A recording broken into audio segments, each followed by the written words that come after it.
আসসালামু আলাইকুম। তৃতীয় শ্রেণী গণিত অনুশীলনী 14 ঘন্টা মিনিট সেকেন্ডের অঙ্কগুলো আমরা সচরাচর যেভাবে যোগ করে আসছে এভাবে যোগ করলে হবে না। তাহলে কিভাবে করব? তাহলে আসেন আমরা দেখাই। তাহলে ঘন্টা মিনিট সেকেন্ড এই অঙ্কটা করার সময় আমাদের ডেফিনেটলি আমরা ডান দিক থেকে করে আসতে হবে যোগ করার সময়, ঠিক আছে?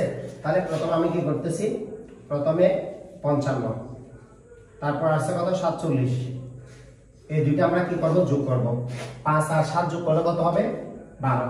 12 দুই হাত আছে 1, আর 5 আর 4 যোগ করলে 9, হাতে 1 ছিল, এটা যোগ করলে কত হইছে? 10। 102 পাইছি। তাহলে আমরা ঘন্টা মিনিট সেকেন্ড যোগ করার সময় ডেফিনেটলি ডান দিক থেকে করে আসবো। তাহলে প্রথমে 55 আর 47 দুটো যোগ করছি, যোগ করার পর যেটা আসবে এটা লিখছি।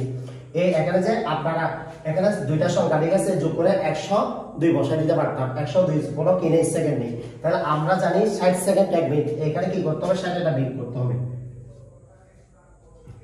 তাহলে অর্থাৎ কি 60 বিয়োগ করলে কত হবে? দুইটা বসে যাবে, অর্থাৎ 10 থেকে 6 গেলে কত হবে? 7। তাহলে এই জায়গায় আমরা কত বসাবো? 42। এই জায়গায় কত বসাবো আমরা? 42। আমি আবারই বলতেছি আপনাদের বোঝার সুবিধার্থে। অনেকে আমাকে কমেন্ট বক্সে লিখে বলছে স্যার মানে ইউটিউব আর কি, তাহলে অর্থাৎ কিভাবে 1 আসছে, কিভাবে 60 আসছে?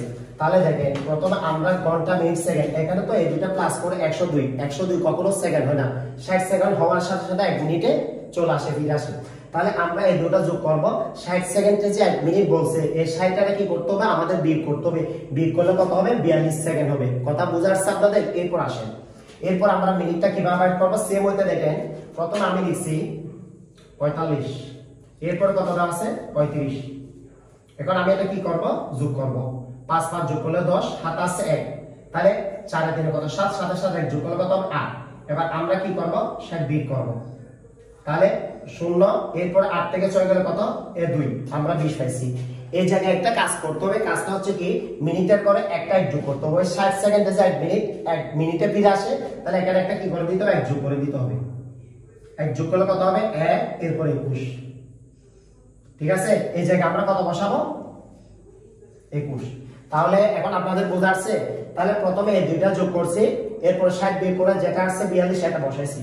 তাহলে 60 সেকেন্ডে হওয়ার সাথে সাথে 1 মিনিটে ফিরে আসে না? তাহলে এই দুটো যোগ করছি, যোগ করার পর কি করছি? 20 পাইছি। ওই 1 মিনিটে যে ফিরে আসে এটা কি করছি? যে আমরা এখানে যোগ করে 21 বানাইছি। ঠিক আছে, কথা বুঝা আসছে আপনাদের? এরপর আসেন এখানে ঘরটা আমরা কি করব? 5 আর 8 যোগ করে কত হবে? তাহলে 5 আর 8 যোগ করেন। 5 আর 8 যোগ করলে কত হবে? 13। ওই আপনাদেরকে আমি রাত করে দেখাই। এখানে প্রথমে হচ্ছে কত? 8, এরপর 5, 8 যোগ করলে কত হবে? এই 13। 13 সাথে 1 যোগ করলে কত হবে? 14। ঠিক আছে, এবার আমাদের কত লিখতে হবে? 14। কথা ক্লিয়ার? তাহলে revise for the last time, শেষবারের মতো আমি আরেকবার বলতেছি। গণিত হচ্ছে ইজি জলের মতো, যদি আপনি বুঝে করার চেষ্টা করেন। তাহলে দেখেন প্রথমে আমাদের যে কাজটা করতে হবে, ডান দিক থেকে করে আসতে হবে। এই দুইটা আমি যোগ করছি, যোগ করার পর কি করছি? 60 সেকেন্ডে যে 1 মিনিট 60 এটা বিয়োগ করছি, বিয়োগ করলে কত আসছে? 42, এখানে বসাইছি। এবার মিনিটের পরে এই দুটো যোগ করছি, যোগ করে কত পাইছি আমি? 20। ঠিক আছে, 60 বিয়োগ দিছি। এবার কি করতে হবে? 60 সেকেন্ডে যে 1 মিনিট এখানে উঠতে আসছে, ওই 60 সেকেন্ড হওয়ার সাথে সাথে 1 মিনিট ফিরে আসে, এই একটা এই জায়গায় যোগ করছি। ঠিক আছে, যোগ করলে কত হইছে? 21। এবার এরপরে কি করব? 5 আর 8 যোগ করে দেব। 8 যোগ করার পর এটা এখানে যোগ করে দিতে হবে। তাহলে কত হয়ে গেছে? 14। তাহলে আমাদের 14 ঘন্টা 21 মিনিট 42 সেকেন্ড। আপনাদের আশা করি বুঝাচ্ছে, প্র্যাকটিস করবেন। আর আপনাদের আর বাকি যেগুলো ক ক গ গ দেওয়া আছে এগুলো আপনাদের SW থাকবে। আমি পরবর্তী ক্লাসে আপনাদের দেখবো, আপনারা করাবেন। আর পরবর্তী কালকের ক্লাসে আমরা কি করব? বিয়ে করব। ঠিক আছে, ঠিক আছে, সকলেই প্র্যাকটিস করবেন আর বাকি কাজগুলো করাবেন। সকলে ভালো থাকবেন, সুস্থ থাকবেন। আবার পরবর্তী ভিডিওতে দেখবো। আসসালামু আলাইকুম।